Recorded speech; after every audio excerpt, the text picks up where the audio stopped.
qué? Entonces, vamos a ver los efectos. Hay básicamente tres tipos de hay más interacciones de la radiación con la materia, particularmente los fotones, pero hay tres que son en medicina los más importantes. Y era una pregunta de examen, ¿se acuerdan? Y vamos a ver la diferencia entre absorción, dispersión y atenuación, que ya empezamos, que ya sabemos, ¿no? Pero ahora vamos a ver qué efecto produce cuál de ellos.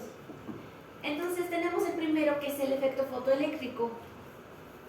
Y es que cuando iluminamos la materia cuando iluminamos la materia con radiación X, arrancamos electrones de la materia. Este videito que lo van a poder ver, les explica un poco más de por qué se puede sacar por qué sucede ese efecto, un poquito más. Pero pensemos que el efecto fotoeléctrico es quitar electrones de las capas más internas, como cuando se generan los rayos X, pero es diferente. Arrancamos electrones de las capas más internas y el rayo X que viene inicialmente se absorbe y es donde deposita la mayor cantidad de dosis, y que suceda ese efecto, o la probabilidad de que suceda ese efecto, depende de la energía. Es inversamente proporcional al cubo de la energía, o sea, depende mucho de la energía del fotón. Entre más pequeña sea la energía, al cubo este número se hace muy grande y la probabilidad de que suceda es mayor. Entonces en radiografía o en TAC, entre más baje yo la energía, más probable es que suceda el fotoeléctrico, lo cual es bueno, porque además de que depende de la energía, depende del número atómico. Es decir, y depende del número atómico, en la energía depende al inverso y en el número atómico depende directamente y al cubo.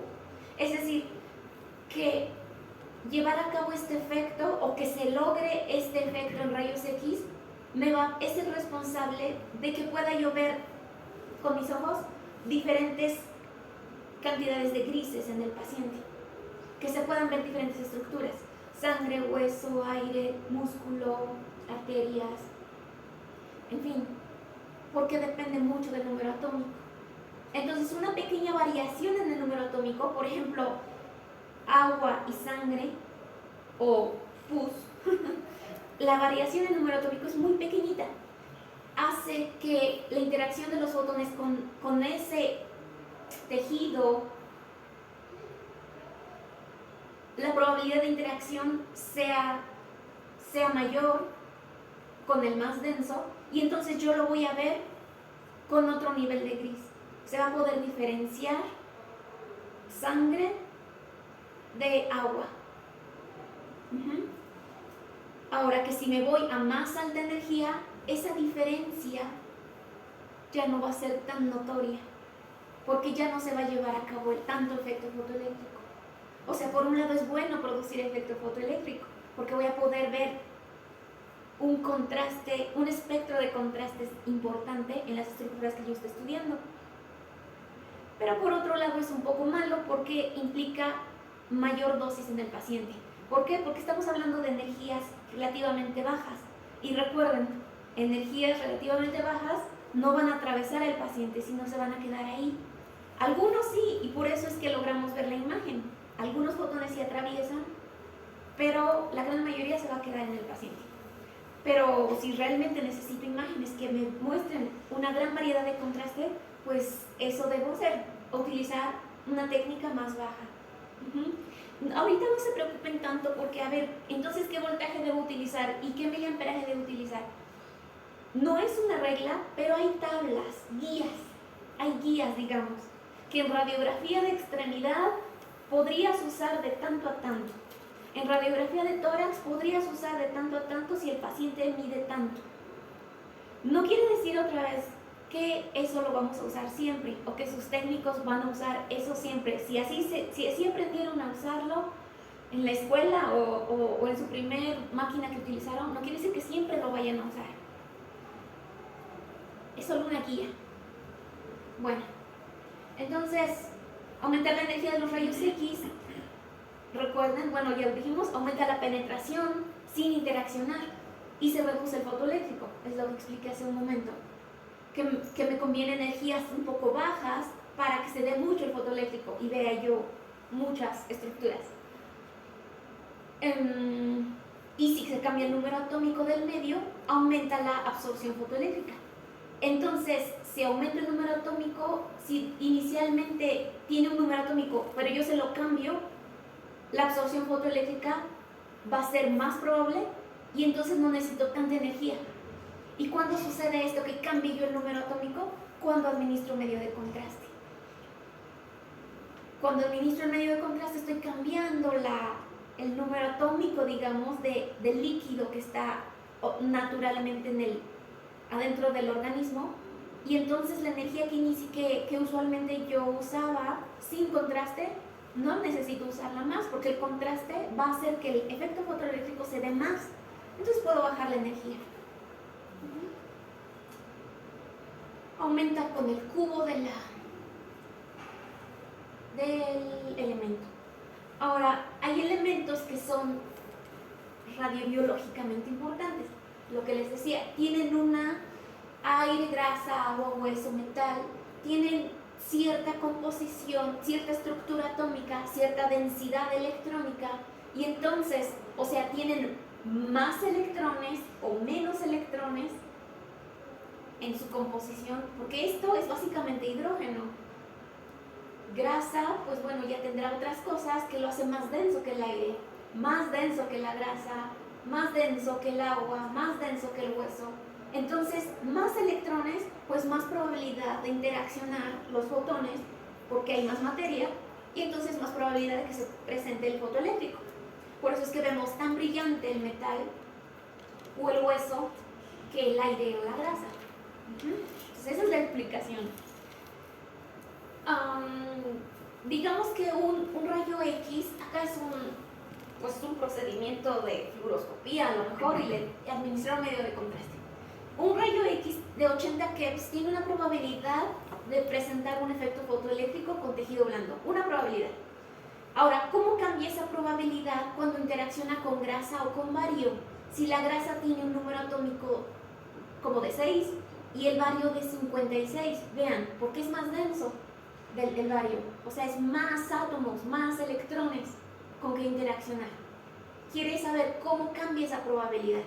Ahora, el agua, tejido blando, tiene un número atómico de 7.4, más o menos. Vean, la grasa 6.3, ahí se van, ¿no? Son números muy parecidos. Solo tenemos que sacar el cociente y elevarlo al cubo, porque recuerden que depende al cubo, ¿no? La probabilidad de que se dé el fotoeléctrico depende del cubo del número atómico. Entonces sacamos el cociente, grasa, tejido blando, lo elevo al cubo y me da un número. Ahora bario entre tejido blando y lo elevo al cubo y me da otro número. ¿Qué significan esos números? Bueno, significa que en el bario va a haber mayor probabilidad de que se dé el Compton que en la grasa. Es decir, que el bario lo voy a ver más brillante que la grasa, con esa energía. Si yo me subo de energía, este número va a cambiar. ¿De dónde saqué estos valores? Bueno, hay tablas. Hay tablas que ya se conocen cómo se comportan a diferentes energías. Si yo elevo la energía, este número va a cambiar y seguramente ya no va a ser tan drástico el cambio. Tal vez este me dé un 20 y este me dé un 300. Y si yo elevo más la energía, va a haber un punto en que ya no haya diferencia. Es decir, si yo usara esa energía para tomar una imagen de grasa y bario, no voy a ver diferencia, porque ya se da otro efecto. A esta energía que es baja en realidad, hay una gran diferencia de ver bario y otras estructuras. Entonces el siguiente nivel de energía, digamos que vamos así, bueno, ahorita lo vamos a ver, pero el primer efecto es el fotoeléctrico, después el Compton si subo de energía. Y es que en el Compton los rayos X interaccionan con las capas más externas de la materia. En el fotoeléctrico era con las internas y se producía un gran contraste. En este son con las más externas. Y los rayos X solo se dispersan, solo salen dispersados. A veces se le llama dispersión Compton. Y recuerden a qué les suena, bueno, ya lo dijimos, el átomo queda ionizado. Dispersión Compton tiene que ver, recuerden, con el ruido en la imagen y con la dispersión en el paciente. La probabilidad Compton no depende del número atómico, así que cualquier cosa que yo irradie, si estoy en la energía de Compton, no va a haber diferencia entre lo que haya adentro. No importa lo que yo irradie, no voy a ver diferencia. Cualquier rayo X tiene la probabilidad de experimentar este efecto con un átomo tejido blando, así como con hueso. O sea, no va a haber diferencia. Si yo estoy en el rango de energías de Compton, en la imagen no va a haber diferencia, solo se va a ver más ruidosa. Porque la dispersión Compton reduce el contraste en la imagen. ¿Por qué? Ya vimos en algún momento, recuerdan, que algunos fotones regresan y llegan al receptor de imagen y contribuyen con ruido. Y otra energía, otro nivel de energía, digamos que después del Compton, si yo aumento la energía, lo cual no vamos a ver en rayos X porque no se trabaja con esa energía, pero se los digo, es la producción de pares. Si yo supero cierta cantidad de energía, el fotón, acuérdense, estamos hablando todo este tiempo estamos hablando de que ya existen los rayos X y de que interaccionan con la materia. ¿Cuál materia? Pues la del paciente. Si el fotón llega muy cerca del núcleo y tiene tanta energía que llega cerca del núcleo, parecida a la radiación de Bremsstrahlung, interacciona con el núcleo sin romperlo. Lo que sucede es que con el campo energético del núcleo, el fotón cambia y se producen dos partículas, un electrón y un positrón. Ahora, ese electrón y ese positrón, el electrón se va por ahí y deposita su energía. Pero el positrón, que es la antipartícula del electrón, en algún momento se va a encontrar con un electrón y al unirse producen un fotón. Entonces, ese fotón que se produjo secundario, digamos, si yo lo detecto, ¿qué es lo que sucede en medicina nuclear? Voy a obtener también una imagen del paciente. A este nivel de energía es que el que trabajamos en medicina nuclear y en ocasiones también se da en radioterapia, porque estamos a niveles de megaelectronvolts. Entonces dijimos que tiene suficiente energía, digamos que experimenta la influencia del campo nuclear y produce dos electrones, uno positivo y uno negativo. En fin. Esta ventanita es una gráfica de probabilidad, es un espectro de probabilidad de las interacciones que les estoy hablando. Es una gráfica del número atómico y la energía del fotón o del rayo X. La parte roja, esta cortina, representa la probabilidad de que se genere el efecto fotoeléctrico. Estamos hablando de energías bajas, muy bajas, 10 keps, 5 keps, cientos de keps, que es el rango de energías que trabajamos en radiografía. Y depende del número atómico un montón, ¿se acuerdan? Sube más que exponencialmente a la tercera potencia, sube la interacción fotoeléctrica. Pero llega un punto a nivel de energía, de hecho desde aquí, en que empieza a darse Compton, lo denotamos con Rho, pues ahí está, la probabilidad de Compton. No depende tanto del número atómico, más bien depende de la energía. Subiendo la energía es más base del Compton. Llega un punto también en donde a cierto nivel de energía, que son el 1.5 de electrones, 1.02 de electronvolts, se empieza a dar el fotoeléctrico, ¿sale? interesan son estas. Nunca voy a llegar a este, pero sé que este. Y que este es el responsable de los contrastes y este es el responsable de la radiación dispersa. Sin embargo, necesito este nivel de energía para crear estructuras grandes. Tener más fotones, pues más probable es que se produzca mi imagen.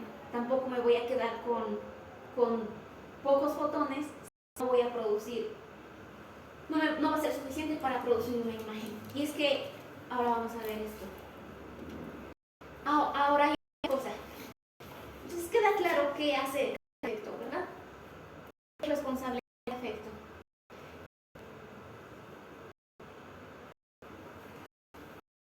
Ustedes cuando estén con un paciente o estén con una imagen, interpretando sus imágenes, pues no van a estar ponerse a pensar de nuevo que un léxico, ¿verdad? Pero ya saben, ya saben que imágenes muy ruidosas seguramente se deben a que se usó más energía de la que era necesaria. Bueno, ahora la diferencia, decíamos que hay partículas que se van a transmitir, otras que se van a dispersar y otras que se van a absorber. Miren.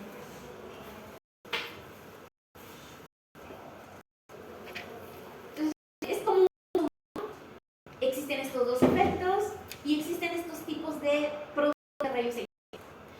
Unos se transmiten, otros se absorben. Pero lo más importante que eso que me interesa para producir una imagen es cuál es la diferencia de los que se transmiten y los que se absorben. Vean, el rayo X transmitido a través del cuerpo, si presenta interacción, es de importancia porque va a llegar al otro lado al receptor de imagen. La imagen finalmente viene de la diferencia entre los que se absorbieron y los que se transmitieron al receptor. Se transmitieron 20, se transmitieron 1000, pues el de 1000 va a dar mayor una imagen que el de 20. Esa diferencia entre grande sea la diferencia, mejor la imagen. A esa diferencia se llama absorción diferencial. Y ahora, la absorción diferencial aumenta cuando producimos el kilovoltaje. Entonces, me conviene usar voltajes adecuados, relativamente bajos, para producir mayor cantidad de absorción diferencial. La suficiente energía como para que pase el rayo, pero también la suficiente como para producir los fotoeléctricos. Lo que decíamos, unos se transmiten, que es la transmitida, unos se absorben, que es la dosis, y unos se dispersan, que es el ruido, y dosis al personal. Entonces, la diferencia entre los que se absorben y los que se dispersan y los que teníamos originalmente son los que se transmiten en forma mi imagen. Incluso si no hubiera relación con el número atómico y la energía y rayos X, podría presentarse la absorción diferencial de todas las diferencias de energía de masa. Sí, porque a través de su cuerpo o un objeto tiene diferentes densidades y como es tan dependiente del número atómico, bueno, o dice que aunque no lo hubiera, la densidad de masa, es decir, cuántos electrones tiene cada estructura, unos se van a atenuar más que otros.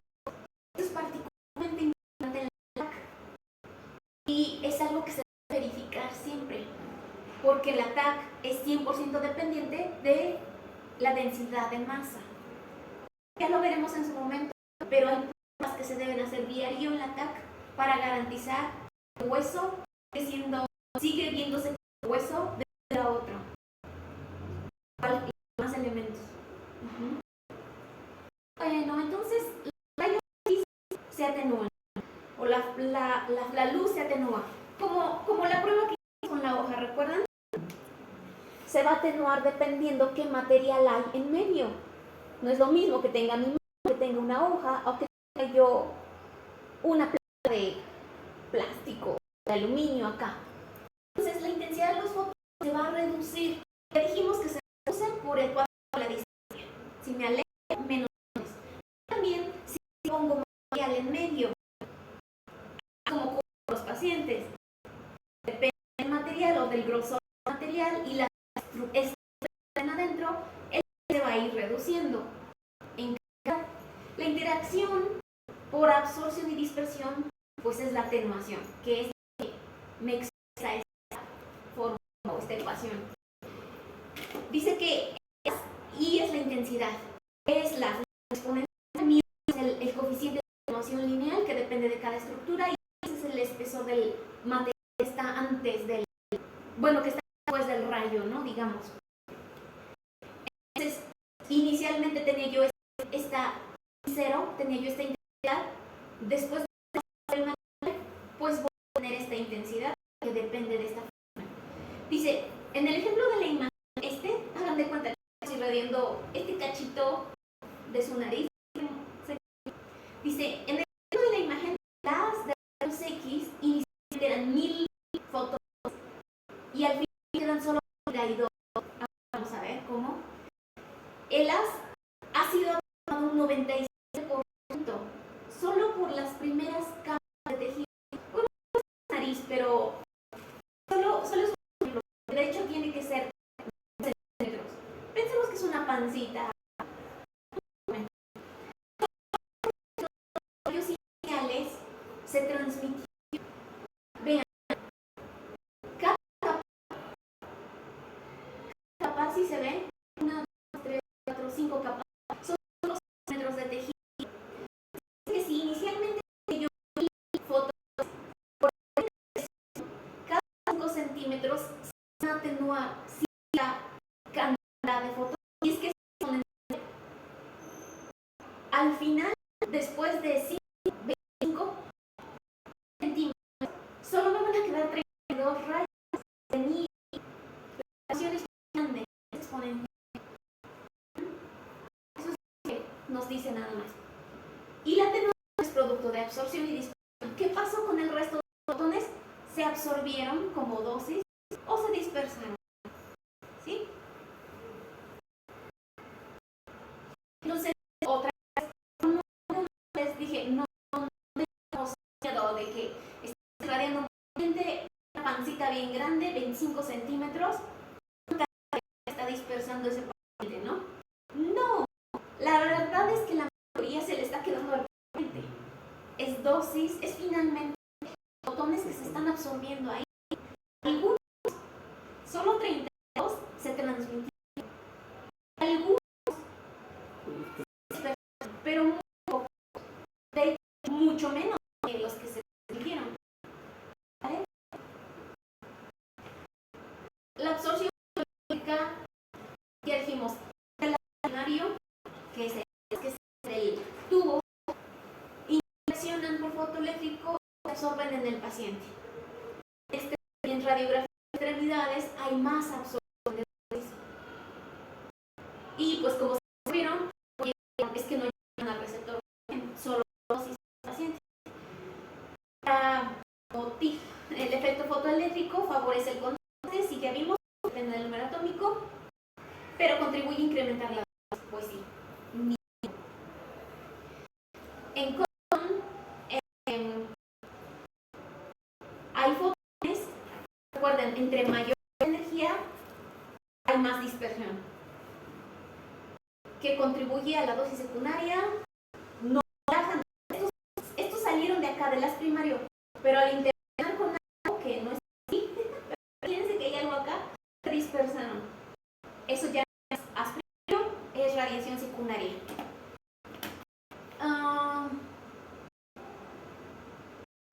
Degrada el contraste. Muy bien. Entonces, ¿hasta aquí todo bien? ¿Todo claro con los efectos? Vamos a ver de los que hablamos. ¿Lo quiere? Es necesario practicar una fotografía. Ella en usar un procesador de tiroides durante el estudio. Pedro trata de explicarle a Ana que es más conveniente.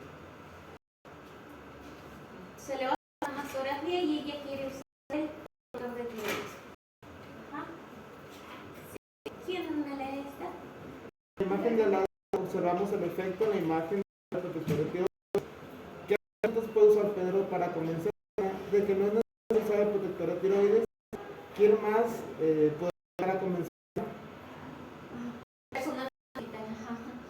Sí, queda claro. Entonces sí que aquí está el protector de tiroides y aquí en la imagen vemos el efecto de usar el protector.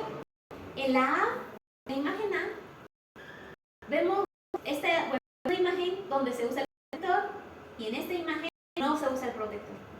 ¿Qué tienen de diferente las imágenes? La densidad. El contraste. La ¿Qué más?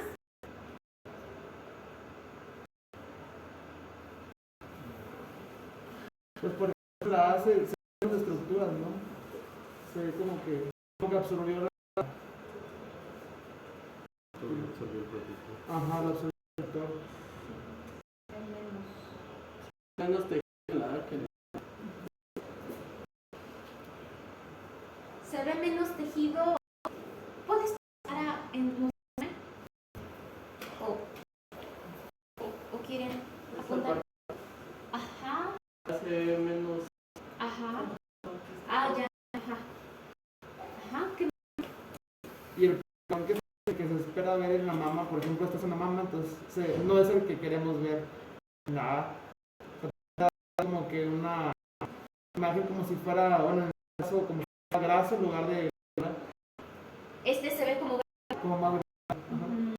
Sí, no se distinguen las tres zonas. La ¿Qué más? infrarroja y la cosmológica. Algo bien.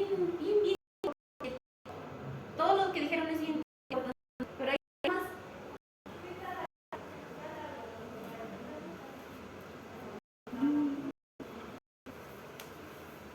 ¿Qué es esto? Ah, ¿Qué es esto? ¿Y qué es esto?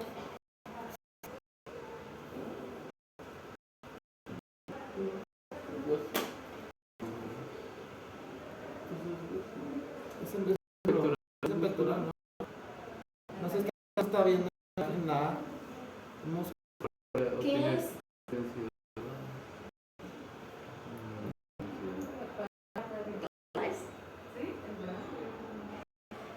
¿Qué es el protector de tiroides?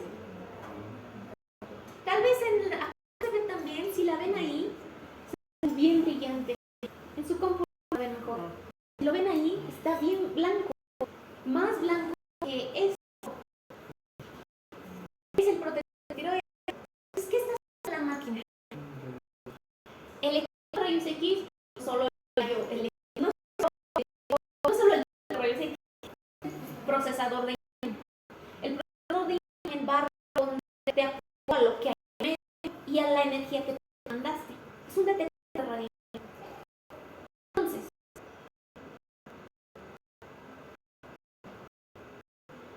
si el grueso es un tejido muy denso, el grueso de la imagen va a jugar sus niveles de respuesta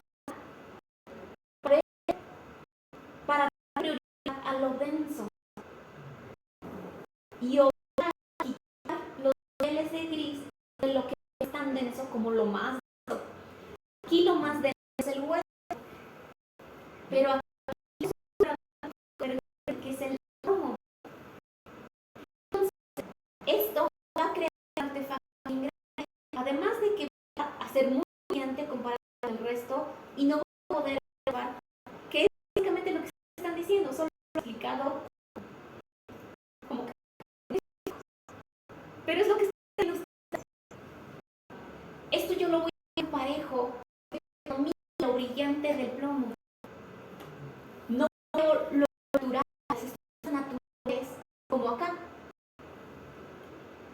Esto, en el receptor de imagen le doy prioridad al plomo y evito que yo viera contrastes y además si hay acá en la pared básica con el protector. Es una máquina, finalmente, va a ser que tiene que discriminar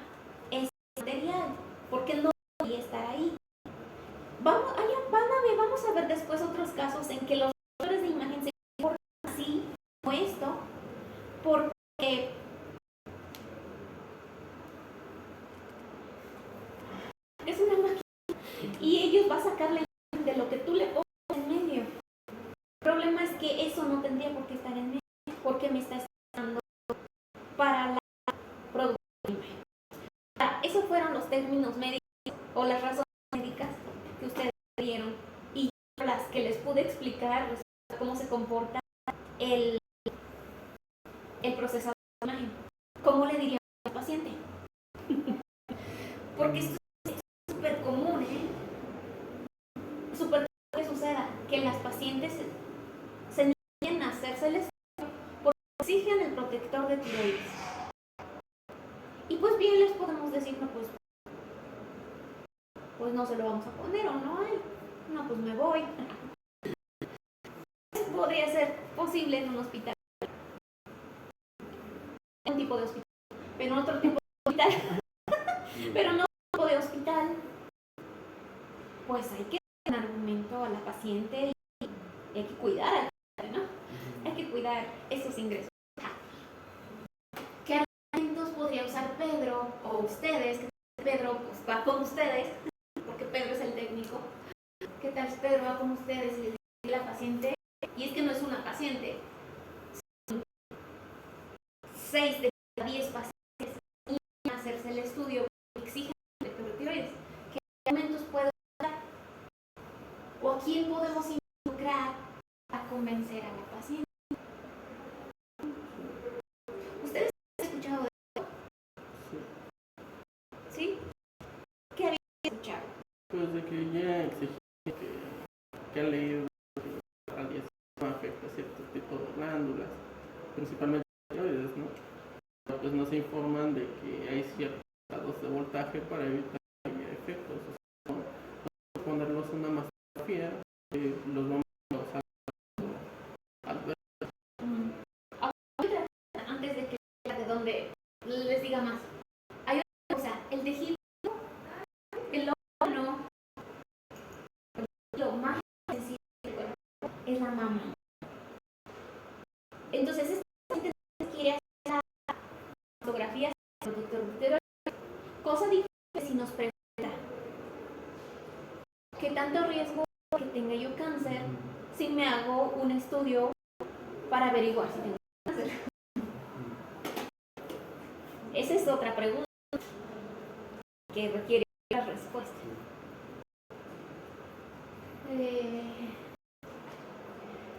Ya vamos a empezar a ver cosas más divertidas. Bueno, otro tipo de cosas, tanta física. Pero vamos a volver a eso. Pero vamos a ver la normativa y la normativa entre todos que nos recomienda es que debe garantizar para las personas obtenemos 2 proyecciones. Un paciente grano caudal y una oblicua para mama. En la norma por proyección no debemos entregar más de 3 miligrays. O sea, la paciente, bueno, hay una paciente promedio que tiene sus 2 mamas y que una mastografía de escrutinio de diagnóstico, porque de diagnóstico hacen proyecciones, o a veces tiene que hacer un zoom de la mama, zona en donde ya se sospecha, pero digo, una paciente que nomás llega a ver, pues hacerse su mastografía anual, tiene 4 proyecciones, por 3, 12, o sea, no más de 12 veces en ambas. Como sabemos que estamos con menos de 3 miligramos, como garantía cumpliendo no dar más de 3 miligramos. Midiendo. Y otra, ¿verdad? Como sé que son cuartos de las 8. Usando un instrumento. No hay de otra. Antes había de otra. Y ponían ahí su reloj de solar y sabían de ponerlo y la sombra que proyectaba. Estimaban más o menos cuánto medía la sombra. Y pues ay, medio sabe. Pero ahora existe un patrón, un parámetro. Así que no hay de otra más que tener el instrumento para medir que estoy garantizando a los pacientes no más de 3 grays por proyecto. Ni siquiera sé cuánto le estoy dando a las pacientes. No puedo decir que estoy dando la dosis adecuada. Garantice que el tejido mayo, que es el medio sensible, no va a responder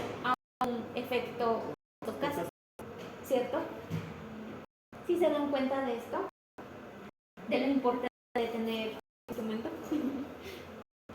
o no de tener instrumento, veremos con la mano, pero sí de realizar esas verificaciones. Entonces, ¿qué le diríamos a la paciente? Sí, les iba a decir rápidamente. Esto surgió hace muchos años, me parece que un show en Estados Unidos, pero es doctor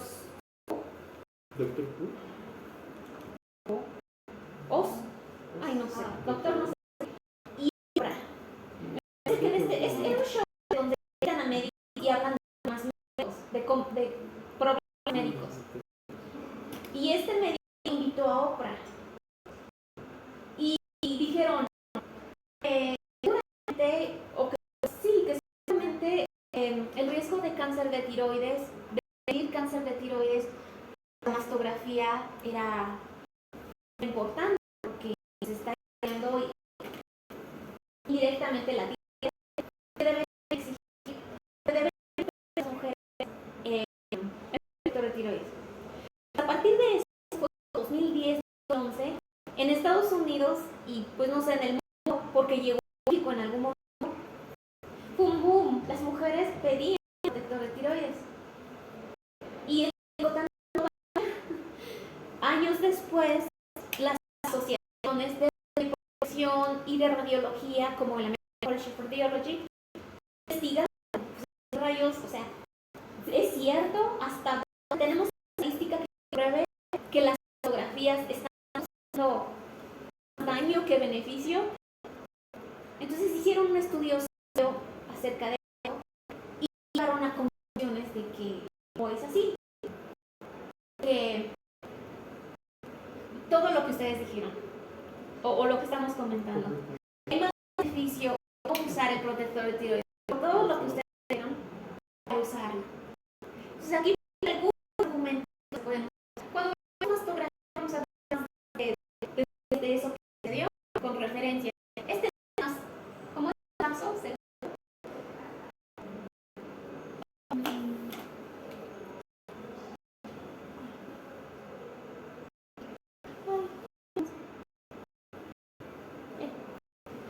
entonces algunos argumentos que podría emplear Pedro son pues que una idea se propagó en televisión de Estados Unidos y pues que desafortunadamente se sigue difundiendo. Una idea que surgió hace tiempo, que la tiroides recibe una cantidad de radiación muy pequeña, está fuera del campo de rayos X, del campo de la mama, que el protector de tiroides tendría el riesgo de repetir la imagen. Esta imagen no sirve. Si esta imagen estaba dando 3, pues ahora voy a dar 6 porque no sirve repetirla. Y pues tomé 4. Y que los colegios de asociaciones profesionales de radiología de mama en el mundo contraindican el uso del protector. O sea, México no ha sacado una postura, diga, ¿qué vamos a hacer? Hay muchas cosas que están al aire todavía en términos de protección radiológica, de calidad de imagen. Nos guiamos con lo que las normas americanas o europeas dicen. Como les decía, en este momento, protector de jornadas de bebés, bien ya no se recomienda usar. Y eso es bastante malo. Lo de los bebés tiene como 2, 3 años, se va a hablar más de eso. Este sí tiene un tiempo en el que se da buenos argumentos. Pues no. Entonces, en la pregunta de que quién más en el hospital nos puede ayudar en esto, pues bueno, de ese hospital, ¿no? Necesita una organización. Imagínate, una paciente, pues a lo mejor puede venir personalmente a hablar con la paciente, decirle, explicarle todo esto con detalle, pero si son 30 pacientes diarias, no sé, ¿no? Que imagínense una clínica de mama, ¿no? Y tener ese lío todo el tiempo, pues para su personal, para sus documentos y que ellos puedan explicarlos, ¿no? Más pudieran hacer unos explicando esto precisamente, que era un mito. Antes de que pregunten, pues ya vieron el póster, y es un mito.